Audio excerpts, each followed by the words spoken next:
going on, ladies and gentlemen, and welcome back to another episode of Action Sunday. This week, I want to change gears briefly before I get back to reviewing your requested movies. This week, I want to focus on the spy genre again, which of course is something I always had a passion for, and there's a perfectly good reason. Lately, I've been getting caught up on some episodes of the True Spies podcast. I'm part of the Spyscape network kind of thing over on Apple Podcasts, wherever you get your podcasts there. I'm starting to keep chewing that out. And of course, one of the things that I keep coming back to is, of course, famous double agents. And of course, there was a story I was reading about.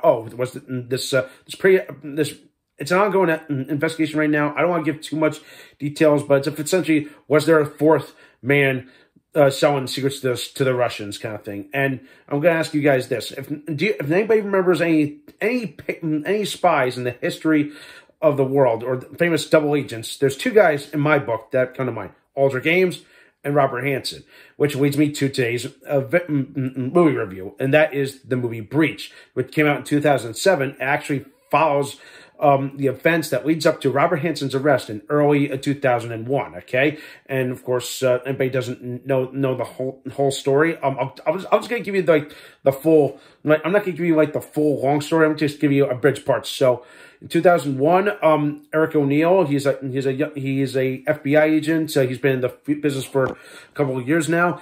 He's assigned to work with Robert Hansen.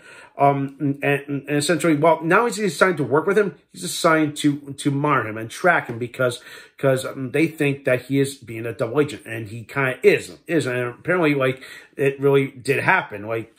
He was literally living a double life. Was Robert Hansen? Apparently, he got in trouble for selling secrets to the Russians. Okay, and this whole movie will document what happened up to his arrest. And what made this kind of put this over the top for me was they actually included footage of an actual speech that John Ashcroft, if you don't remember him, he was the Attorney General at the time, during the Bush years.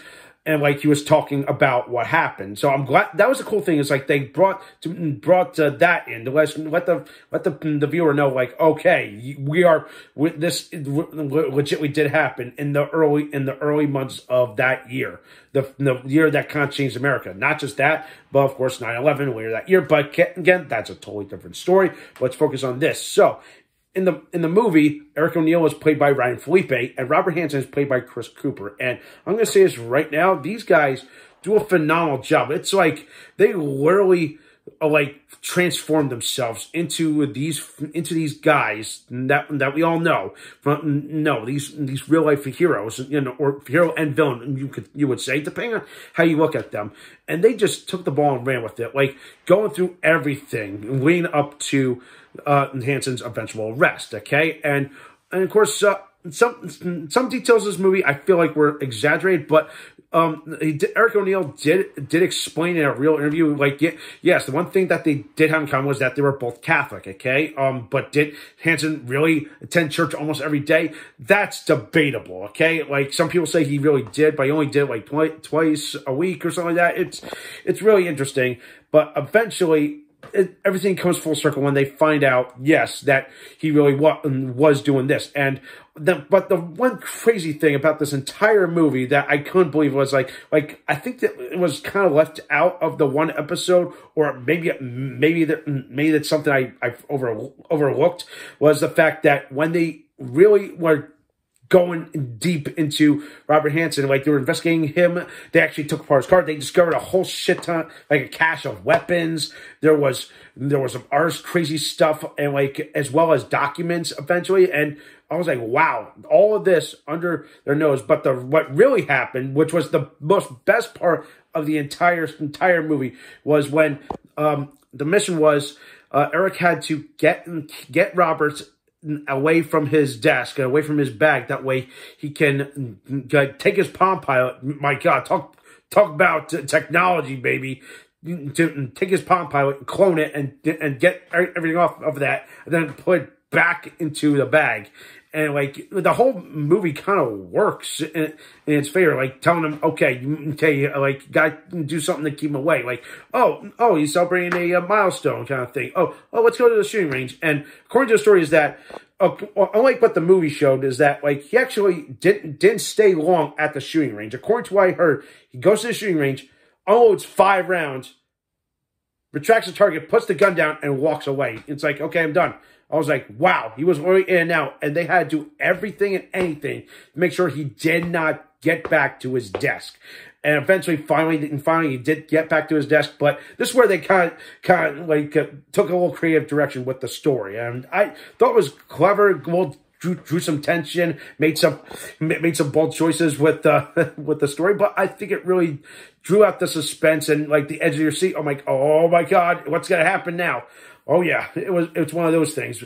But when it comes to like more other exciting action, the only real action that happens is when they show some violent flashbacks or where they talk about stuff that the Russians do. Yeah, to me, that's the only thing. The only knock in this movie is like if you're expecting more action, it's not one of those kind of things. This is more of like the thrill seeking, you know, spy thriller kind of thing. That's what this focuses on. But there are some moments that really just gives you like a gut punch of like, oh shit, like it's like a human game of chess between us and the Russians, you know, kind of thing. And in a very weird way, I don't want to go off on a rant here, but yeah, I feel like if the CIA or the FBI were actually do their fucking job, we wouldn't be in this situation, you know, what's going on between Russia and Ukraine, all right? I'm sorry, okay? I'm sorry to go off on a tangent there, but if you want to learn more about that, read Robert Hansen's stuff, read The Fourth Man, okay? That's what I'm going to recommend. But back to the movie, it's a great cinematic, like masterpiece that really brings the real life truth out there. Though stuff is exaggerated, the acting is perfect between Cooper and Philippe. The rest of the supporting cast was just like, oh my god, I forgot Laura Linney was in this movie. Dennis Haysbert, you know, the voice of Are You in Good Hands? He's in this movie. And of course, I kind of find it funny is that he was doing this as well as doing 24. You guys don't remember that? Believe it or not, he was the President of the United States in 24. If you guys don't remember that show, which, of course, side note, I will be reviewing that in the future. God help me, like 10 seasons worth. But anyway, overall, if you want to learn a little bit of like spy history or a bit of like events that happened that year, I say give this movie a watch. You'll be entertained, you'll be educated, and of course, if you want to get more into what really happened, there's some books out there. Eric O'Neill is a public speaker, so yeah, he will tell you everything. All right, and with that in mind, I'm gonna give Breach. I'm gonna give it a hard 8 for now. Okay, just on the suspense and the story and a bunch of accuracies alone. But again, some things get exaggerated to a point. It's like, my goodness, what that? Okay, I get you draw suspense, but you really didn't have to do that. But yeah, all that good stuff, it's there. Brian Philippe does a good job. Chris Cooper, great actor. I feel like he's a criminally underrated actor, in my opinion. All right. That does it for this week. Let me know what you think. Thumbs up the video, subscribe to my channel, stay tuned for some more awesome and exciting videos.